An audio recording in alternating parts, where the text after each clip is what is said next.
I'm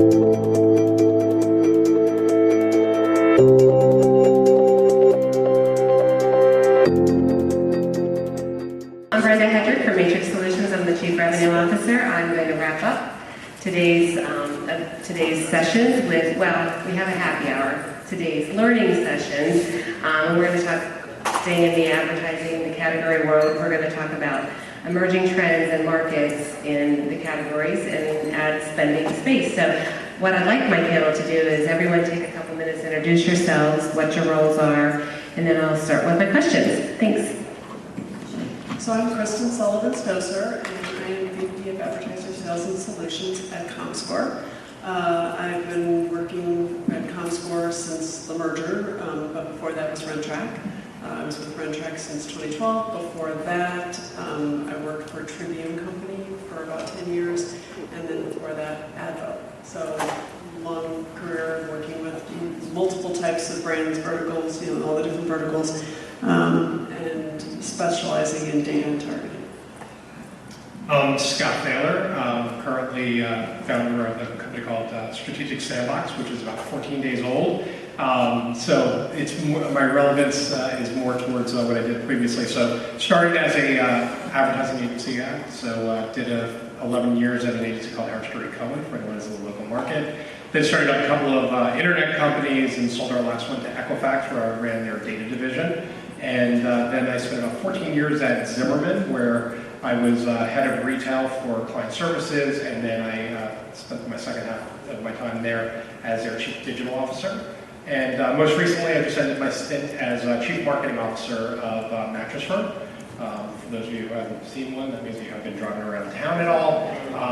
But was brought in for the last 2 years to really fix a company that had sort of got overstored, lost its way in sort of the media and marketing world, and had to sort of reposition themselves sort of in the world. You guys just saw me in Thaler, Cox Reps. I guess one perspective, though, is when you look at a company like Cox Reps, where you've got 1,200 different advertisers that are running through the system in any given year, it is sort of a big lens to all of these various advertisers and categories that we're going to talk about. Perfect. Our topic is emerging trends and markets, categories, if you will. But before we drill into specifically categories, I'd like to ask each of you your opinion on just the trends in advertising. And if you want to come at it from a brand's perspective initially, and then I'd like to talk about it from the publisher or the media company's perspective.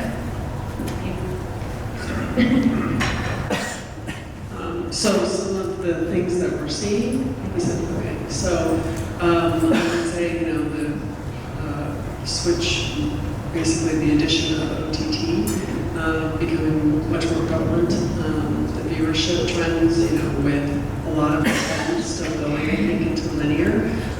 But advertiser brands are definitely saying, when I talk with them, we know that the amount we're putting into linear is probably not right, but we don't know if we have enough good data yet to tell us what we should be spending, either addressable or OTT, some of the other more emerging areas within advertising that they know they should be spending and we're spending more in.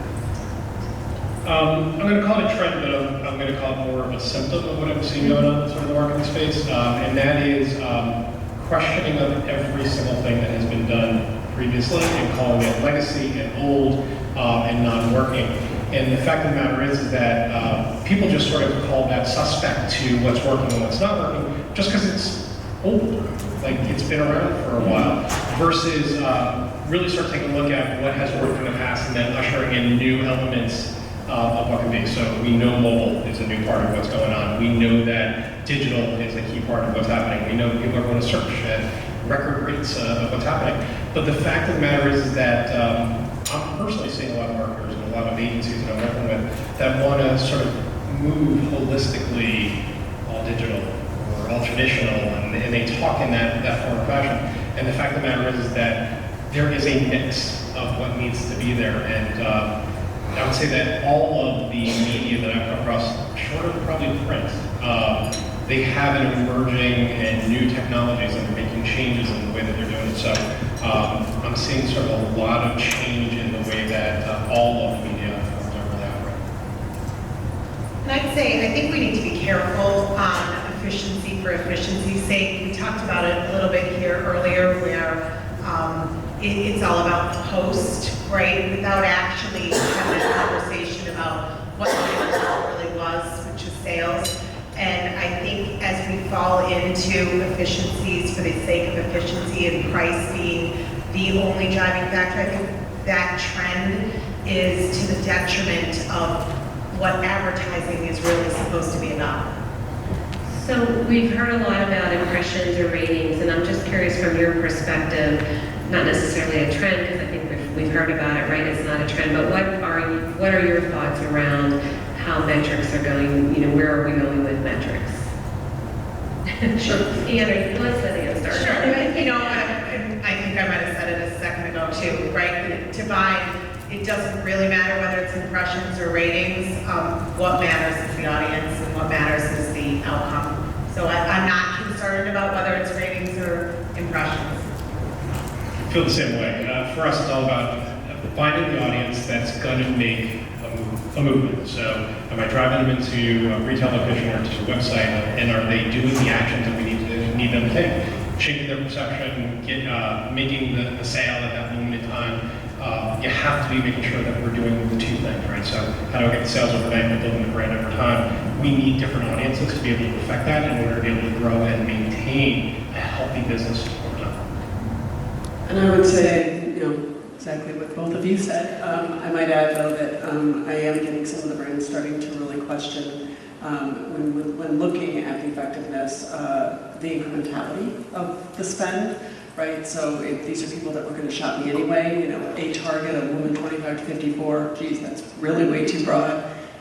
You know, as they use an advanced target, it's even underneath the advanced target. What portion of that target group probably wouldn't have come if I hadn't spent on advertising? So they're trying to peel back the incrementality equation as well.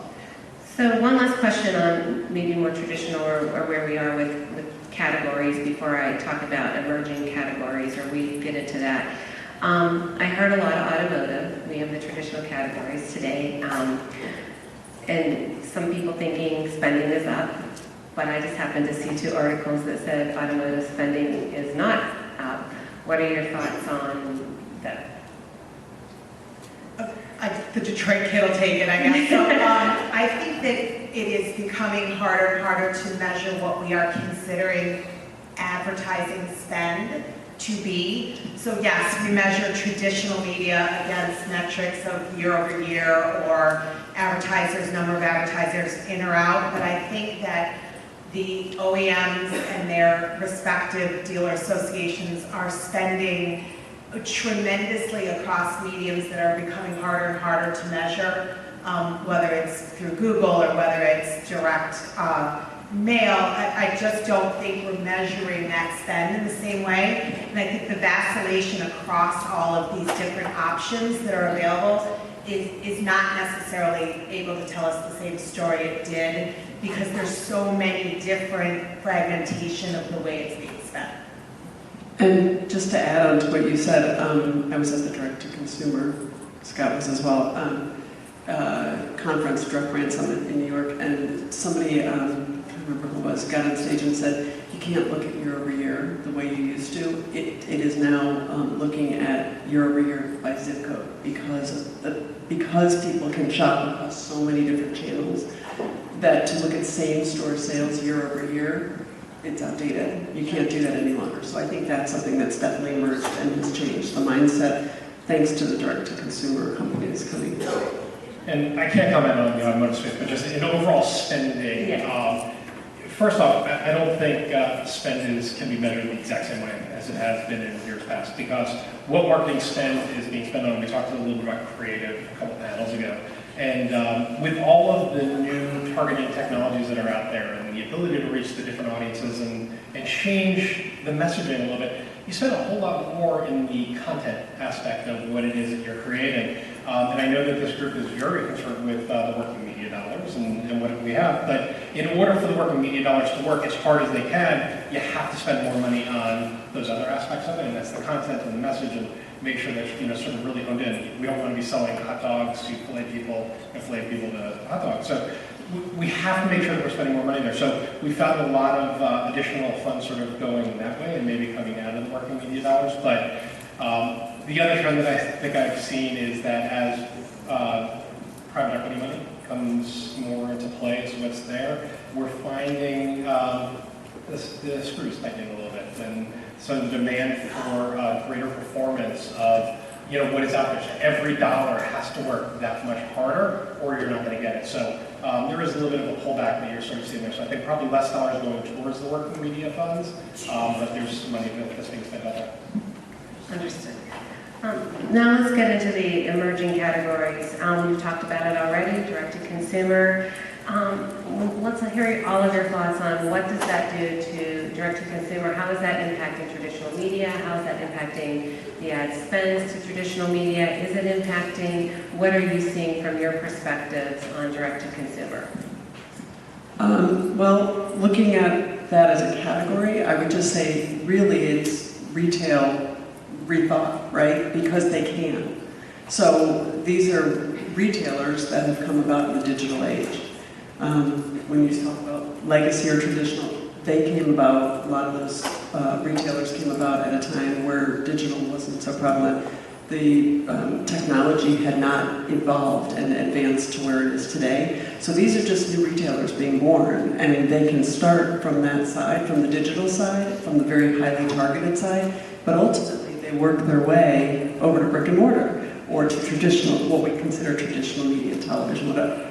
So Scott, you talk about this? We got influenced very heavily by the DTC companies that are out there. So anyone ever heard of Casper? Right? Yeah, they're putting a mattress firm out of business. Well, they're not putting a mattress firm out of business. Mattress Firm is a unbelievably strong company that sells tons of mattresses every single day and making millions and millions of dollars in doing it. And they're able to provide services that these DTC companies can't provide. So you have convenience of only a few mattresses that are out there and sort of simplicity of inventory. But the fact of the matter is that consumers don't need simplicity every single time. They need something that's right for them. It's the same message that we're talking about with Advertiser, right? Having the right message to the right consumer, so you have to have the right product for that right consumer. Otherwise, they're not going to come back and repurchase. So you take Purple. Anyone ever heard of Purple mattresses? So Purple Mattress, strategic partner of ours. I spoke with their CEO at IAB conference, the direct-to-consumer conference up in New York City, and his comment to the audience was, it was a great place to start. It's a great proving ground to take D2C to the digital platforms. But at the end of the day, you find there are two things that occur. One, all those D2Cers are going there and they start battling out what's going on, and you find your cost per keyword going up, significantly. We've seen in the mattress category, it's gone up 10x, 11x in terms of your cost for the keyword mattress. You find battlegrounds for contextual targeting and other things like that. And what happens is that they have to start going into the traditional media space, or what's called traditional media space, which if I could change something, I would say we need to take the word traditional out because there's nothing traditional about traditional media. It's a media form that all of us have to sort of make a change to, because our PR for things like television and radio or audio and video, whatever you want to call it, it's getting such a bad rap, but there's such great innovation that's going on in this category that you are the emerging media forms. You have more of this area. I see Dom standing in the back of the room. So he and I are working very closely together with Univision. And you want to talk about innovation. The amount of technology and data that they were able to provide to us to understand who to target on all media forms, not only using just the properties that they have, but then how did that propagate to the other learnings that we have? That's where the learnings are. So D2C just figured out how to go into a small little place with a test, how to then sort of make it bigger and stronger and get scale. But they then have to learn from traditional retailers like myself as to how to get continued scale that. So groups like Purple are spending more money with retailers like me so that we can actually get, they can get greater scale and be able to get more sales as they go forward. So that's what I meant about they're just coming from the other side, but they eventually wind up migrating over. So there's going to be some meeting in between. we used to sort of accept test markets, right? You'd enter into an Evansville or a Green Bay, Wisconsin, and that was your test market. Now, the direct-to-consumer is sort of the test area. The startup is a cheaper way to do that, and then our more mass media world becomes additive to that. It enhances it to the next level. And then one other thing to just add, I think that if we were going to take a lesson from DTC, because they have a lot of great lessons that they taught us. One is let's not fall asleep because someone's going to disrupt us at some point. I mean, it shouldn't have taken them to sort of be able to do it. But it's the test and learn in scale. If you go and you try to make it a holistic change to your marketing program, you're going to give up the things that are working for you. It's about putting a lot of little tests out there, finding those that work, and then continue to do it. So it's a champion-challenger mentality. It's not, by the way, it's not revolutionary. It's just a reminder that there is an approach, an operational approach that we need to take in order to be able to get there, and that's how marketers are going to win. And if you as media groups can sort of show us how to get in there and not just say, throw away everything you're doing and move it all over to here, you'll be that much more successful in helping approach us as marketers. Go ahead. I was just going to say, I heard a speaker recently say, today it's about do and pivot. Do and pivot. It's, you don't have the luxury of planning out, for the next 6 months, here's what we're, if it sounds right, if it feels right, do it, and then be ready to pivot. So. Another couple thoughts on categories, and I was at an event a few months ago where a CEO of one of the largest media local broadcasters in the U.S. said that he looked at the whole category shift in that gaming, online betting, and potentially FANG or digital companies now having their own categories that Facebooks, the Amazons, they buy, and someone had already said this, the largest buyers of linear advertising are the digital companies. What are your thoughts on those categories? Well, first of all, we go back to that 800-pound gorilla we were just talking about, the political. It is still an unbelievable way to reach as many people as you possibly can in an efficient way. And so when these categories emerge, from our perspective, broadcaster's perspective, it doesn't really matter what the advertiser is. You need to be an expert in your own audience and know how to speak to what that potential customer is going to be. But it is still kind of what we said earlier, drop the mic, right? It is, you are going to reach a tremendous amount of people that way. And so regardless of who the advertiser is, they're going to come. In terms of, so there were a couple parts to that. So one is, let's take gaming. Gaming is an affinity, just like, there have been so many affinity trends that have gone on over the years, and some that are existing in parallel to what this is going on. But you take something like Twitch, and you take a look at how passionate that younger audience is, and how involved they are with it, and what you can really do on that platform. TikTok, I'm going to put it in the gaming category, but let's call it social media kind of trend. There are areas that you have to be in, and you have to try it. It doesn't mean because there's so many people that are there that you move all your marketing budget. This is where again, that test and learn. You have to understand what audiences you want to reach. What is it going to do for the incrementality of your overarching business? What are your trade-offs? I don't ever want to give up my old audience for a new audience. I want to take my old audience and plus. I need that incrementality so that as they come off of it, I continue to grow and be able to do it. So for me, I think that gaming is a great place. And when I was at the agency world and I had Papa John's, we did one night where all of a sudden gaming, it was one of the biggest gaming playoffs. We put out a coupon code and put it in social media, and the gamers just took off. It literally was $250 worth of amplified media on Facebook. And we all of a sudden had, it was I think close to $1.2 million in sales in terms of redemptions over the week. Crazy. Incrementality, maybe not, but we were able to see that it actually propagated for very little bit of money. In terms of Facebook and Amazon or Apple, listen, they are they're powerful. They're a group that we have to sort of keep in mind. They're using the traditional, I'm sort of saying, I'm using what I said I shouldn't use I tried anymore. not to But say they're using broadcast just as much, and they're using audio as much as any other advertiser is. But listen, as a advertiser, they're going to get only stronger as cookies disappear, and as Facebook's walled garden gets stronger. And as these networks become more powerful in terms of their trackability of third-party assets, right? Because they have so many people on that network, they have so much data that they're going to have access to.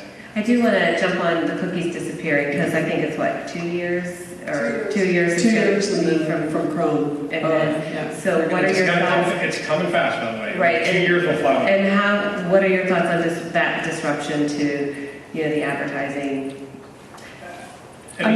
Go. I was just going to say, I think you'll see a bigger resurgence of contextual targeting as opposed to audience targeting. I think you'll also see more aggregation at low levels. So how low can you go before you're in, a privacy zone that you don't want to be in? So I think that you're going to start to see more of those types of situations happen.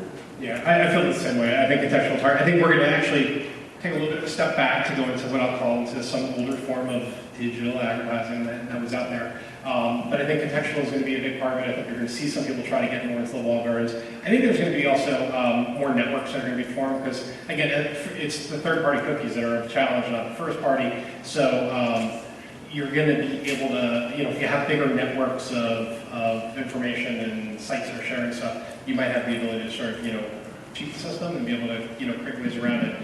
But it's going to have a tremendous effect, and everyone has to prepare for it. I would say that have a strong data strategy. Someone asked, there was a comment earlier about who's responsible for making sure that you're making the transformations that you need to make in what we're doing with media. And the comment was CEO. I heard a little bit of CFO and even the marketing person. Listen, CIO and CTO are key parts of what it is. For me, my number one partner and the biggest blur of whose job is what is where marketers and digital components, that digital C person, start and end. I mean, we constantly, I'm not going to say battled it out, but who was responsible for the buys and who made the decisions on who's driving the strategy. It becomes a big component of what you have because of the way that consumer journey was really sort of being affected. So I would say that the rise of the chief consumer officer is going to be bigger, and that is a melded position between marketer and digital, native. Those two positions have to come together in order to be successful. Well, and they also take into account consumer experience, right? So it's kind of that aspect comes into that role as well, which is really powerful. I would just say, I think we started the day where Jack said that most marketers don't believe that the content matters. At that point, when the cookies go away, the content absolutely matters. Great statement. A couple last questions here. What, from emerging trends, emerging markets, categories, has technology helped, disrupted? Yes. Expand upon that. How has it? Well, course correction time moves on and things change, right? So sometimes you have to be disrupted to really get the best of what's available versus, I hate to say resting on laurels or sitting back. But the disruption is going to continue. It's not going to slow down. And I think through that disruption, if you're smart, you're zigging and zagging, trying to, again, going and pivoting when you need it to figure out what's the next best thing you have to do or, how to move forward in that disruption. Yes, technology is disrupted. To me, I think there's a lot of good, but I think there's a lot of bad disruption that has occurred. I go back to, I've been in the digital space for a very long time. I got started very early. And we created a problem, right? We created a problem because we sold against all these other mediums that say, and we are the most trackable form of media that's out there, and we know everything that everyone knows. No, we don't. No, we don't. I mean, there's no way to really know. And, especially as we get to omnichannel type retail, and we take a look at people really sort of doing their journey across mediums, and effective frequency used to be, you used to saw a commercial 3 times, Crazy Eddie would scream at you and say 40% off, and then all of a sudden you would go in and buy. It's not that way anymore. The world has changed significantly. So I think that with technology, I think that what we have to do is we have to understand what it's there to create for us, right? So what is that philosophical component of what it's adding? And then how do we sort of interject it into our overarching business without saying, if we don't follow everything here? I mean, the number of times I've been in meetings where someone has said to me, oh, well, Google told us we should do is blank. They're a sales organization. I mean, they're there to make money. Of course they're going to say, spend more money with us or use our attribution model or you know, whatever. They're not the end-all, be-all. They have a lot of people, and they have a lot of power. But for us, as marketers, and that's inclusive of all of you, because there's no way in the world for me as a chief marketing officer or a marketer to do my job without you guys, right? So the platforms you provide and the media that you give, that it's important that we really sort of take all of those things that we have and sort of, it's not sell just to sell, but sell to make better, and incrementality and understanding of how to build our first-party databases for the marketers are going to create longevity of that brand itself. So be good partners to the marketers that are approaching, and you will be there for a very long time. And I think one of the things we didn't talk about from a sales perspective is that balance, and I think especially from a video balance between ad-supported video or subscription-supported video, and there's a lot of subscription-based video that's about to emerge here. And so from a disruption standpoint, does that put a higher premium on the ad-supported video that I hope marketers are going to need more of if the consumer is going to tolerate paying subscriptions to avoid the ads? That ad-supported video is more important at that point, no matter where it is. Well, and to add to that then, branded content. So it's all ad-supported, it's just a matter of how that ad's being delivered. Is it part of the actual content, so you have to dissect it and know what you're looking for, versus, you know, an ad pod, for example, right? So it's all there. It's how are you going to measure, where is it, and, you know, is the consumer aware it's that, you know, so it gets into a whole other. Yeah, I mean, don't forget, cable, in theory, started that way. Cable was supposed to be subscription-based, no ads, and it's the complete opposite today. Right, exactly. I have one last question, but before I do, does anyone in the audience have a question for the panel? They all want to go to drinks. It is tough to be between the last panel and alcohol or fun.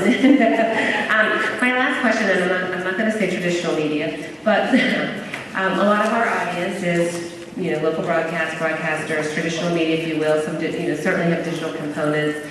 What would be your word of advice? You know, you're talking to them now, and you want to see them again next year, of how to, given the trends, given the emerging categories, what would be your, you know, advice to these guys in order to gain market share, keep their revenues going from your perspective? From the brand perspective, I would just say, you know, the way we try to approach it is go in and talk, literally have a conversation with the brand.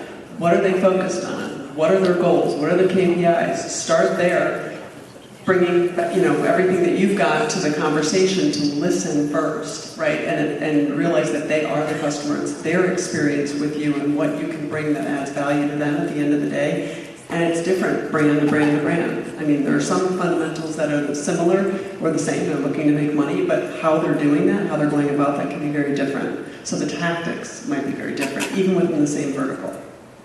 Well, first off, I am a major supporter of broadcast and local broadcast. I think that it has, I personally have enough proof points that it was a key component as to why MasterSure was as successful as it was over time. But what I would say is that it's not the only, you're not the only ones out there. So I think that if you recognize that it is a world of integrated media that consumers need to sort of touch in lots of different areas, and across that journey, they're coming across different things. And you keep in mind where you fit and how you play with the other media forms, you will be that much more successful. Again, Dom's in the room, so it's easy for me to sort of point out. His perspective when we would have the conversation was, I'm not asking you to cut things. I'm asking you to add me to where I fit in. I'm going to show you where I fit in. And that's why our meeting went so well, is that it wasn't about, I'm going to tell you that you have to remove something. I'm going to tell you how I actually fit in with what you've already done, or what we might be able to test it to be able to earn our way in. Test and learn. The more you can give marketers success or a feeling of success and sort of heart as to what it is that you're selling them, the better it's going to be. And listen, I had very, very aggressive board members and a lot of different private equity groups that were constantly nipping up the heels saying, what is it that you're bringing to the table? And by having the proof points of what it was we were doing, we were able to continue to grow and went through a restructuring and came out super profitable. I mean, I guess from the vendor or the sales perspective to that, is we started the day talking about education. You be an expert when you walk into a room on what the potential questions for the marketer might be. Do your homework to know what their concerns and their brands look like, and then know your own audience. I couldn't have said it better. It's just how you fit into that. It is interesting. We're advancing, technology transformation, but it does come down to some fundamentals. Know your audience, know your products, know how you can all work together, inclusive they, these terms that we've heard all day, brings it all together, which I think is very fitting for our last panel of the day, and I appreciate your efforts and your participation. Thank you.